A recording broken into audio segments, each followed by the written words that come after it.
Please ఈ వీడియోని ఒక లైక్ చేసి సబ్స్క్రైబ్ చేయడం మర్చిపోకండి. ఇంకా ఉగాది సారే అని చెప్పి ఇంకా చారు కోసం తీసుకొని వస్తారు వాళ్ళ నాన్న.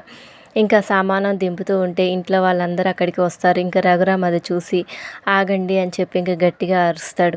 ఇవన్నీ ఎవరు తీసుకువచ్చారు అని చెప్పి రఘురామ్ అంటే అది ఉగాది సారే అని చెప్పి ఇంకా చారు అంటుంటే ఇవన్నీ నువ్వే తీసుకురమ్మని చెప్పావా? ఈ ఇంటి ఆచారం గురించి, ఇంటి పద్ధతి గురించి అన్నీ తెలిసే కదా ఈ ఇంటి కోడలు అయ్యావు.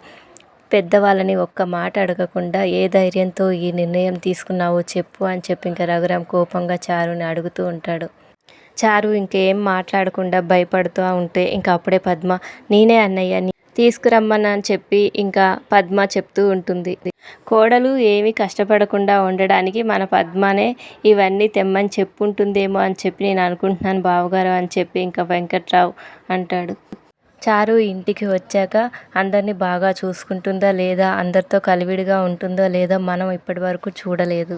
ఈ ఉగాది పండగకి ఇంట్లో పనులన్నీ చారుయే చేసి తను కష్టపడుతుందని, కలిసిపోతుందని చెప్పి నిరూపించుకోవాలి అని చెప్పి ఇంకా రఘురామ్ అనగానే ఇంకా పద్మ ఒక్కసారిగా షాక్ అవుతుంది. ఇంకా చారు ఏమో చాలా కోపంగా ఉంటుంది. Thank you for watching. Please subscribe my channel.